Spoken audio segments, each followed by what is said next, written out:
지난달에만 두 회사의 CEO 교체 소식이 있었습니다. 하나는 나이키고요. 다른 하나는 지프입니다.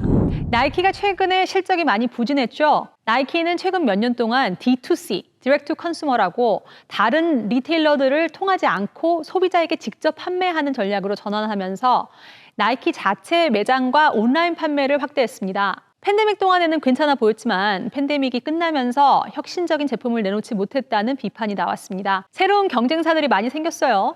온이나 호카 같은 신생 브랜드들이 빠르게 오프라인 시장을 장악하고 있는 상황입니다. 팬데믹 이후에 확실히 소비자들의 성향이 좀 바뀐 것 같기는 해요. 비싼 옷이나 운동화보다는 기본 제품이나 혹은 콘서트, 여행 같은 경험에 더 많은 지출을 하고 있다는 조사들이 나오고 있습니다. 특히 나이키는 혁신적인 신제품이 부족하다는 평가를 받고 있는데 새로운 브랜드들이 주목을 받기 시작하면서 나이키가 제품 혁신에 느슨해진 게 아니냐는 분석도 나오고 있습니다. 또 나이키가 최근 몇 년 동안 홀세일, 도매 판매처를 줄이고 직영 채널에 집중하는 전략이 궁극적으로는 판매에 영향을 미쳤습니다.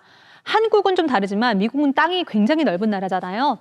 그래서 이런 멀티 채널 리테일링을 필수적으로 하고 있는데 나이키가 D2C를 하는 동안 멀티 채널 리테일링에 차질이 생겼던 것 같습니다. 나이키가 일부 도매 업체와의 협력을 다시 복원했다고 발표하기도 했습니다.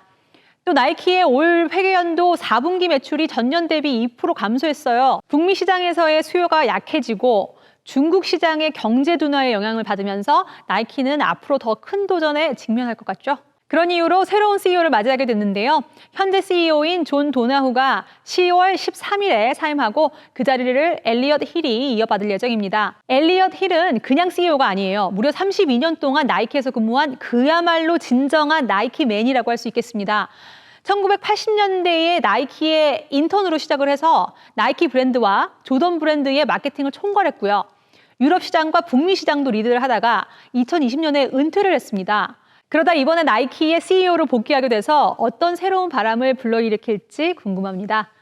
나이키의 CEO 교체 발표가 나고 나이키 주가가 9% 상승했습니다. 두 번째 회사는 집입니다. 한국에서는 공식 기업 명칭이 지프고요. 랭글러, 그랜 체러키 같은 모델들이 있죠. 크라이슬러가 소유하고 있는 회사입니다. 지프도 최근 몇 년 동안 매출 하락이 지속되고 있었는데요.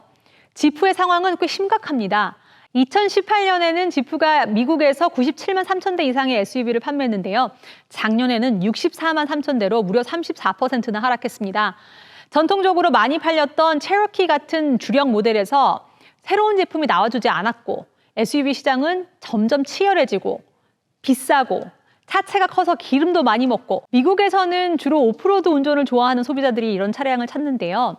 점점 환경 친화적인 차량을 선호하는 경향이 높아지고 있잖아요. 이런 트렌드에 적응하지 못하고 있다는 평가도 받고 있습니다. 지프의 새 CEO는 안토니오 필로사고요. 스텔란티스 남미 시장의 CEO, 최고 운영 책임자였습니다. 그전에도 피아트나 마세라티 같은 회사에 있었던 차 전문가입니다. 지프가 올해도 여전히 감소세를 이어가고 있지만 필로사는 주요 모델의 가격을 낮추고 특별 금융 혜택을 제공하는 등 공격적인 마케팅을 펼칠 거라고 했습니다.